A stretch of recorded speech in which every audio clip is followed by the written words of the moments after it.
Hi, welcome to my shop. Today we're going to be talking about dado, where you need a strong joint, but you're going to love the fact that it's very simple to make.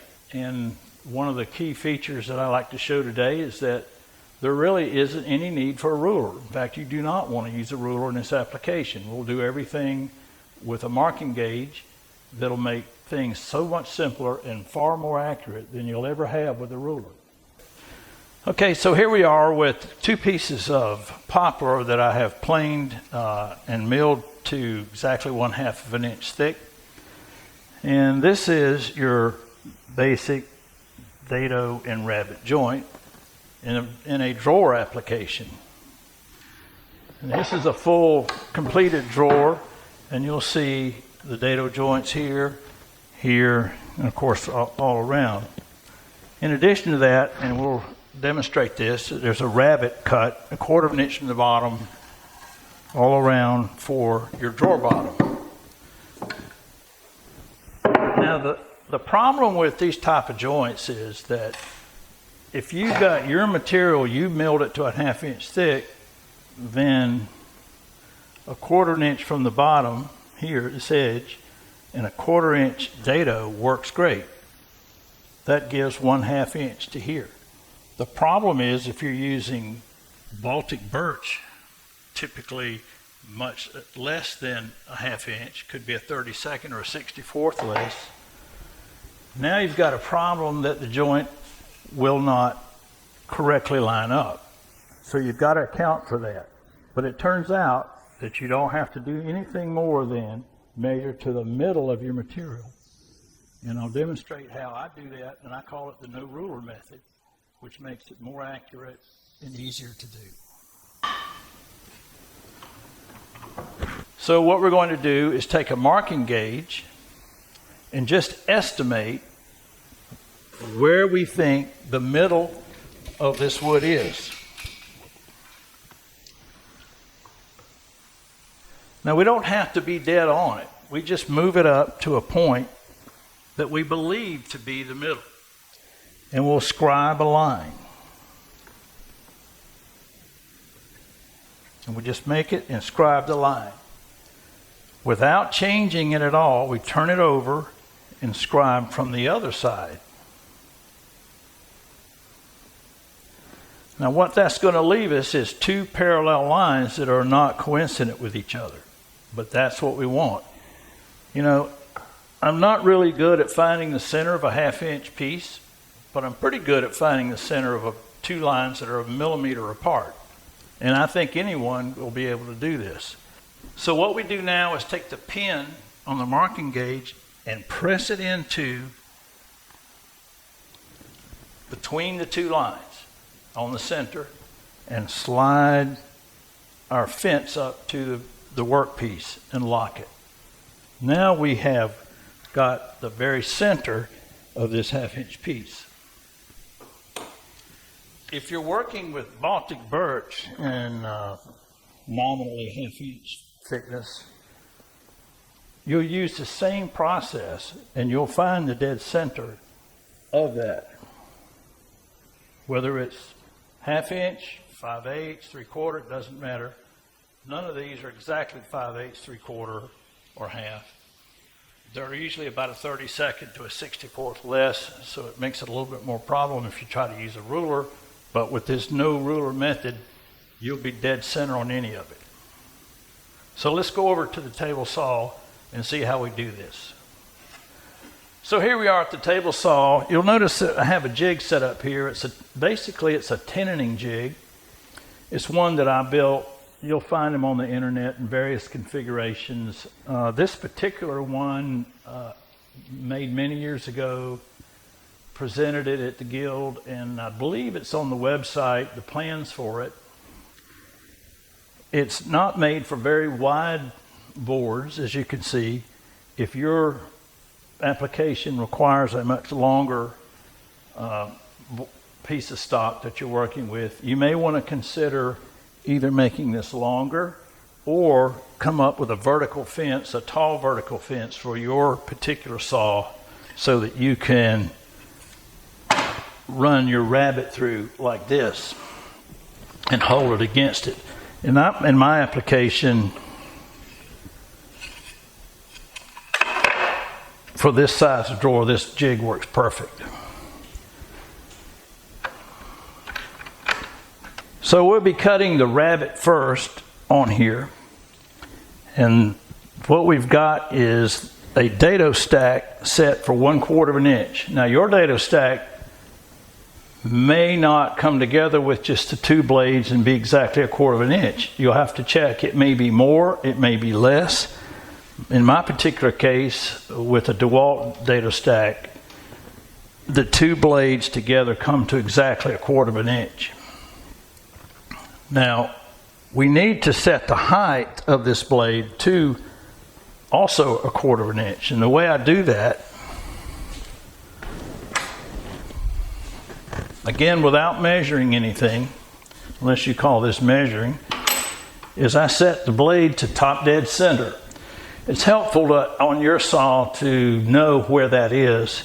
What I've done is made a arrowhead to where one of the teeth on my blade will be exactly 1/4 of an inch high. And the way I get that is I set a gauge bar right next to it. And when I have that tooth set to top dead center, I just feel across there, and I feel just a slightest hint of a catch on my skin or my nail. Just a little proud of that setup bar. And then I lock it. Now I've done this previously so we don't spend time with that, but this is the easiest method to do that. Again, no ruler. So we've adjusted the height of the dado stack to 1/4 of an inch with our gauge bar. Now we need to adjust the fence so that there is 1/4 of an inch between the blade and the jig. Again, very easy. If you notice, we have our center mark that we made over at the vise, and all I need to do is move my fence until the tooth, the very corner of that tooth, the edge of that tooth is inside of that mark.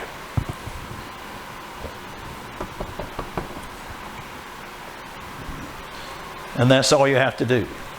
Incidentally, these things are very handy. They come from Harbor Freight.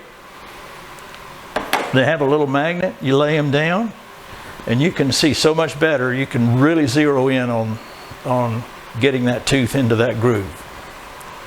And that's the entire setup. There's nothing else you need to do. So now that I've got my dado stack set, the height and the width to 1/4 of an inch, I lock my piece into the jig. I want to make sure that it's down flush to the table saw bed and back square against my square edge and lock it. So now we will run this rabbet, and right after that we'll talk about running the dado for the other half of the joint.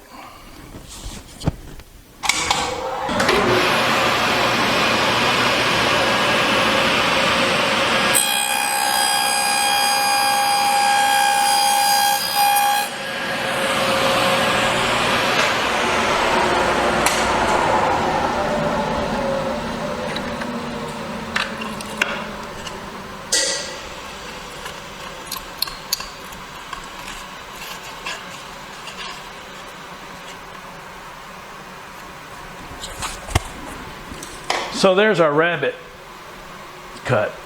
Now the next thing we want to do is cut the dado for the corresponding piece that mates with this.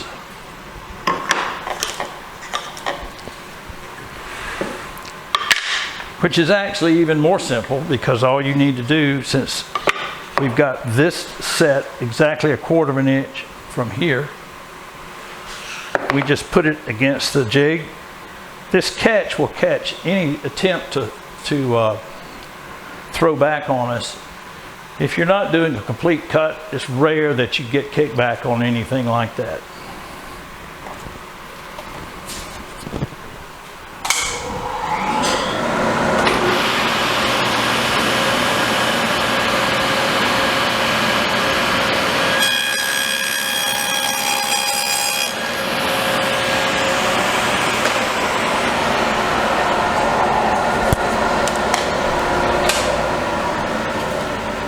Now there's something I didn't mention.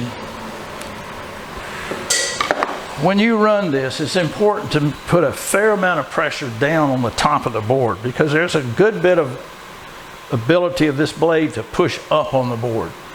And if you don't keep constant pressure on it, you may find that your dados are not deep enough in some areas and the correct depth in the other areas, but it's simply because you didn't hold it down tight enough. So if you hold it down tight all the way through, you don't have that problem.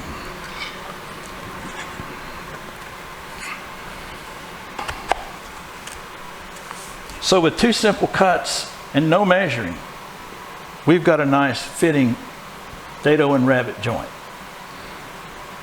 Now the next thing we'll do, if this were going to be a drawer, we would need to put a bottom in it. So I want to talk a few minutes about bottom material. You'll see on my bench here, I've got 4 different pieces of what I would consider bottom material. I just went to my shed and I pulled out 4 different pieces.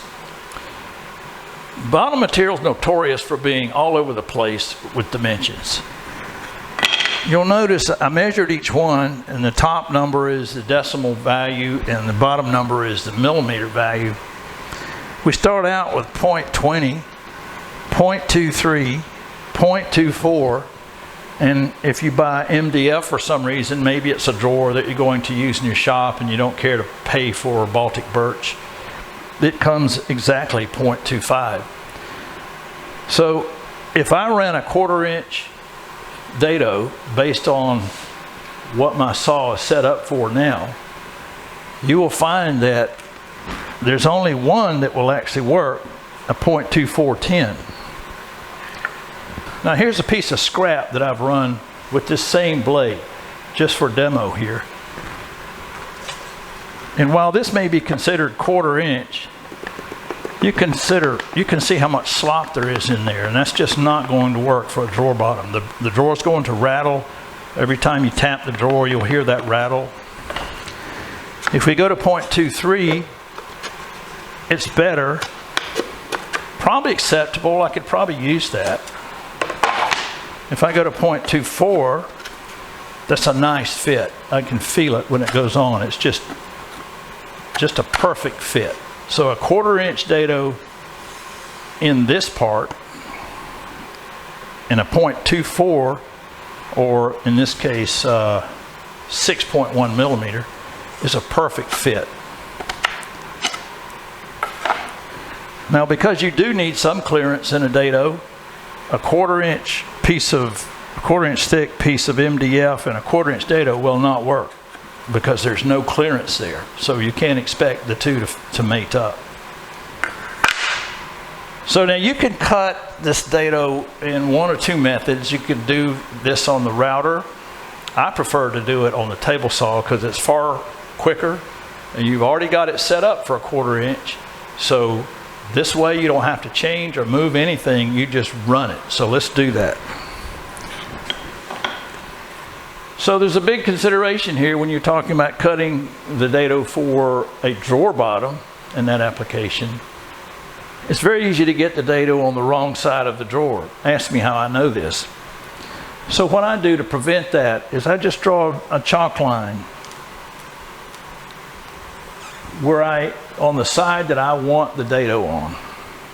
Or in this case, it could be called a groove because it's going with the grain.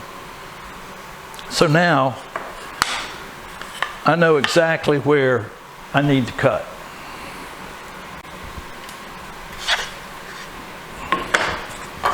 Now we haven't changed any setup on here. You notice we've gone through both sides of the drawer, if that's the application you have. And we won't change it for this either. So one setup, everything is made from that one setup.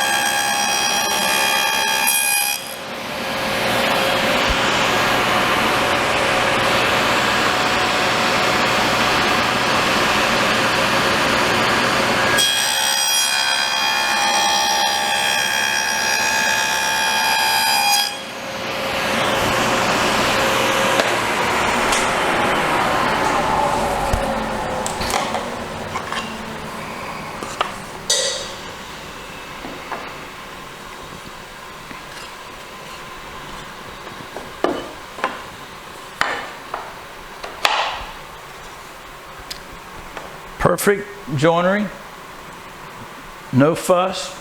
You just set it up one time without a ruler and forget about it, make your cuts and move on.